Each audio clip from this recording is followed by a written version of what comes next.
Tyler. Today's video, we have some brand new parts getting installed on the Mark IV Supra that you see here behind me. As of right now, 89% of you watching this video are not currently subscribed to the channel. If you'd like to support me, the best way to do so is always by making sure you click that subscribe button down below and turn your notification bell on to make sure you get notified every time that I do an upload such as this here if you do enjoy this content. And in the meantime, let's get back to today's video. So the first part that we have here is actually a part from Cusco.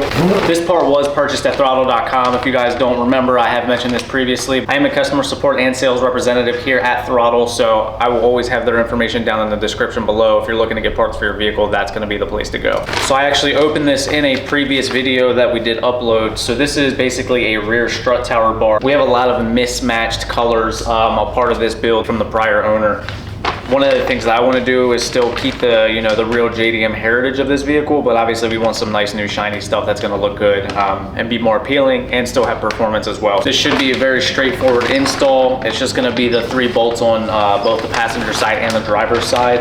Unbolt them, rebolt them up, and everything should go pretty smooth. So we're going to swap to the other camera. We're going to get inside the car. We're going to get this on.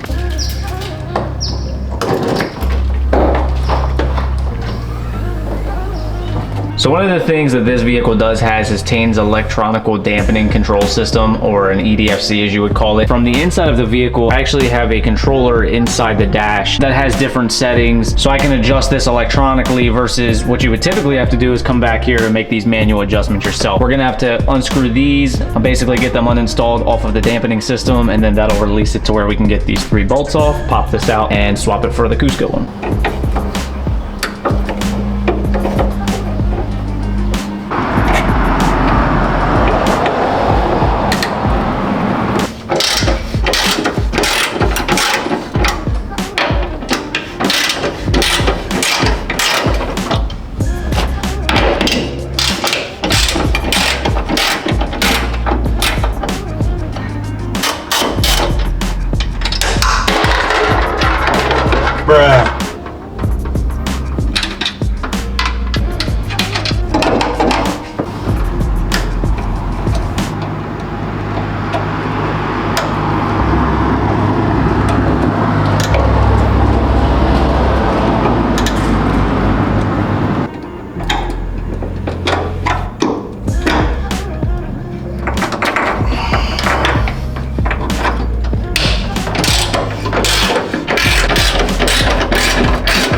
All right, so we got the new strut bar in.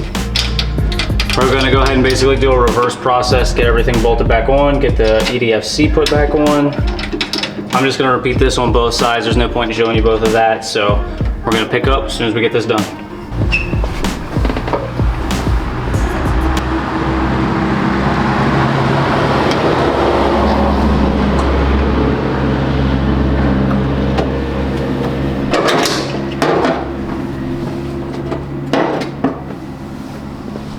All right guys, we got everything buttoned up in the rear end of the vehicle. We got that strut tower bar replaced. Now we're gonna move on to the front. This is something that I've been looking for a few weeks now, and I was able to source one finally.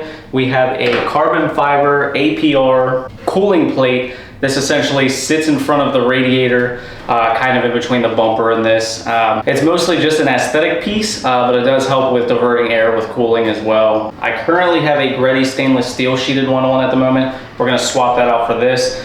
We can always swap back to the Greddy one if we decide to in the future, but I think the carbon will help clean up the engine bay and tie some things together between the front and rear, since we just added that sweet Cusco carbon fiber rear strut bar in. That being said, let's get the hood open. It's just a couple bolts. Let's get that swapped out with this, and then we should be good to go for this episode.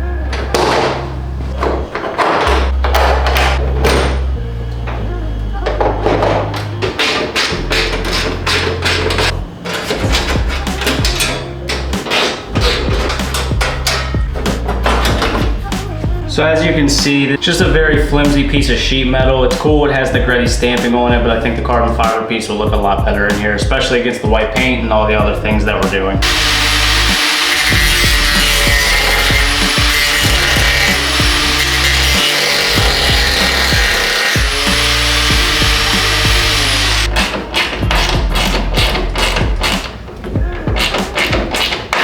Alright it for this video. I know it was kind of a quick, short one, but these were just some quick parts that I wanted to get on. I have a lot more stuff on the way for this vehicle. I'm not going to spoil any of that yet. I might try to compile that all into one longer video, unless you guys prefer shorter videos. Let me know down in the comments below. That's the best way to give me feedback. I read all of the comments, and that way I know what you guys are interested in seeing. Are you guys enjoying the Supra content? Would you prefer more Subaru content? Either way, I have stuff for both of these vehicles. Other than that, I'll catch you guys in the next one. I'm out.